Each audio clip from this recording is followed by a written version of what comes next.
as there were in the first half. They had 17 offensive rebounds in the first half, still were trailing, and Kansas has only added to the lead here in the second half, looking for a berth in the final tomorrow night. Life sure has changed for Bill Self ever since Kansas won the national championship back in the spring. With the details, back to Doris. Well, immediately following that, guys, his alma mater, Oklahoma State, made a very aggressive push to get him to be the head coach at Oklahoma State. I asked him how hard it was to turn down his alma mater. He said, listen, as much feeling as I have for Oklahoma State, and that's a great deal. And as aggressively as they came after me, he said, I finally decided to stay put. When you think about his tenure at Tulsa and Illinois, he left both of those jobs right as they were on the brink of great things. He went to Elite Eights at both schools, and he said the real commitment at Kansas, the special nature of that institution, all its history, the things Coach Knight just touched upon, were really too good for him to pass up, guys. Well, there's some jobs, and I don't know if you like this term, Coach, but it's a destination job. It's, I mean, UCLA, Indiana, Kansas, North Carolina, Duke, we all know what they are. I mean, those are jobs, once you get them, you don't want to leave them. I mean, unless circumstances dictate that you have to, because everybody aspires to get those kinds of jobs. I think Bill paid a great compliment to Oklahoma State by considering the job. I don't think there's any real threat that he was going to leave Kansas, because Kansas is been developed by many people into the kind of situation that you always have a chance to win big at Kansas. You know, Dan, one thing that I'd like to mention, as I said, I'm not a big statistical guy, but thus far in the season, Washington is 12 for 60 from the three-point range. And that's, well, they just improved it by one. They're 13 for 61. And they're going to have to improve it, or as I said, and you discussed way early, that they're going to see a lot of zone defense. So they're shooting barely 20% from three-point range on the season. Tonight, overall, they are shooting under 25%, not from three-point range, from the field. They're under 25%. Look at the move.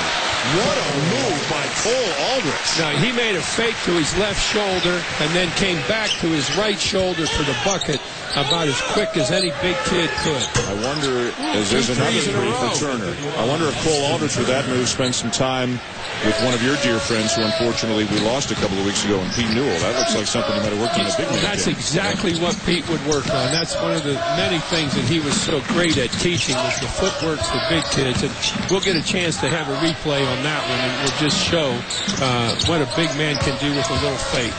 Collins driving, and again showing that strength and power on his way to the rim. You know, again, he moved from left to right with the shot. He took the ball to his right side away from the defense. Good pass by Brockman. Pondexter can't finish.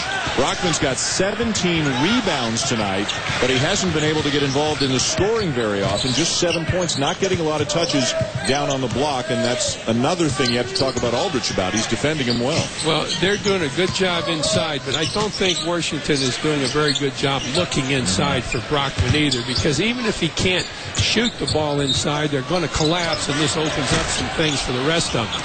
Brockman, as he brings down his 18th rebound, that'll tie a career high, but he is scoreless this half. Number 21, Marquise Morris, his third. All right, and we're going to see Aldrich get the ball in the low post on the left side of the bucket.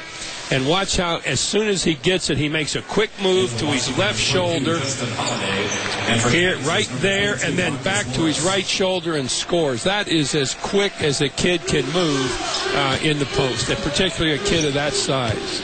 Kansas fans will think back to the national semifinal last year against North Carolina. Aldrich, they needed some minutes out of him as Thomas knocks down the three. Aldrich had 8.7 rebounds and 4 blocks against North Carolina, a sign of things to come. But what did I start here, Dan, on criticizing the three-point shooting? They're now 3 for 3 since I mentioned it. Well, you're learning something about television. If I ever did a Duke game and J.J. Redick stepped to the line having not missed a free throw in 3 months, as soon as you mention it, he misses one. It's Murphy's Law of television. Under